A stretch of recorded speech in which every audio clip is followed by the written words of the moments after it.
Hey everyone, so today's video is going to be how you can better handle rejection. I wanted to make a video like this because I think sometimes it can be kind of difficult to understand how to handle rejection, especially if you don't see other writers around you who are getting rejected, if you don't have a community of writers around you who are submitting their work. So rejection is something that every writer has to handle, whether it's like self-rejection, where you're criticizing yourself, you're rejecting yourself from enjoying your work, from writing your work, from not being too critical, to actual rejection from, for example, literary magazines or agents if you're publishing a book. So my first tip is going to be don't equate a story's quality with its rejection. So if your story is rejected, that doesn't mean that the story is bad, not necessarily. There are actually many factors why a magazine isn't publishing you, more than you probably realize and more than I probably know. I edit my undergrad's literary journal, and so I have a bit of a taste for it. Timing for me, I think, is the biggest one.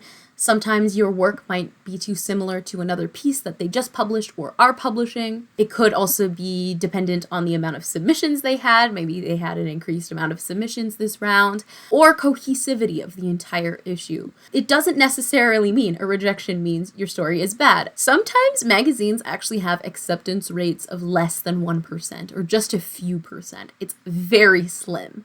And so if you're competing with hundreds of submissions per season, it can be a really obviously competitive field. And so that means you might be getting rejected a lot. And that might not be because of your story's quality. It could be because a magazine can only publish so many things. To me, I like to look at rejection more as this piece is just not fitting for this magazine at this moment. My second tip is to accept that publishing is a lot of luck. I mean, a lot of it. A lot of it, I think, has to do with you wrote the right thing at the right time and submitted it to the right magazine that at the time was being edited by the right editor, and you got the right reader who sent it through to the editor. There's a lot of hurdles to go through. Sometimes you get lucky and you get published, and obviously I'm not trying to diminish the fact that published work, the writers have put in a lot of effort. What I'm trying to say is you don't need to beat yourself up over a rejection because publishing does have a lot to do with timing and luck. So my third tip is that second guessing is a part of the publication process,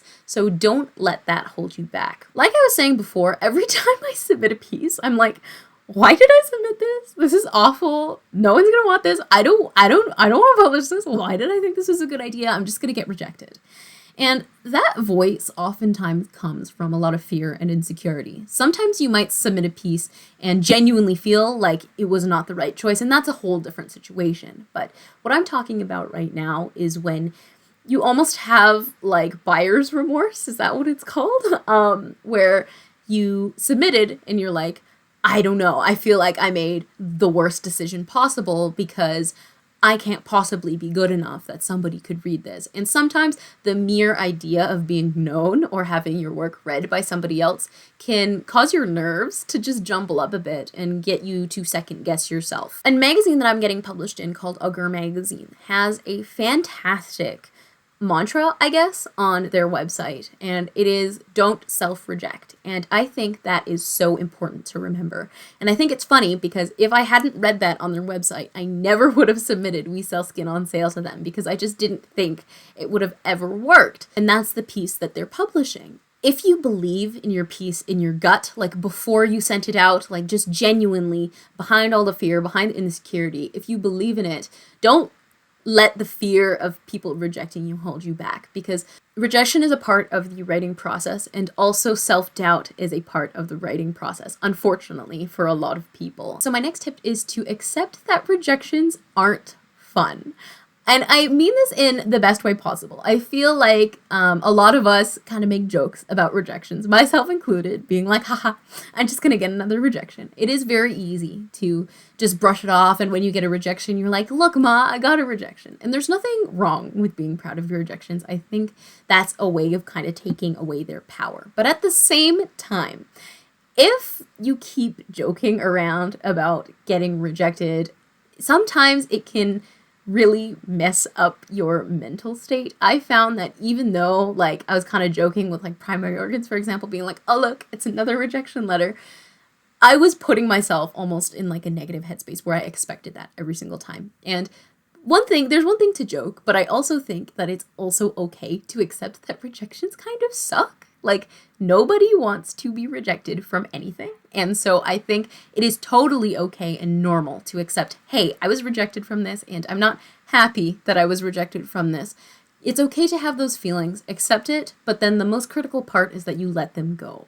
Don't dwell on them. Don't let that define you as a writer, because like I've been saying, there are a lot of factors out of your control.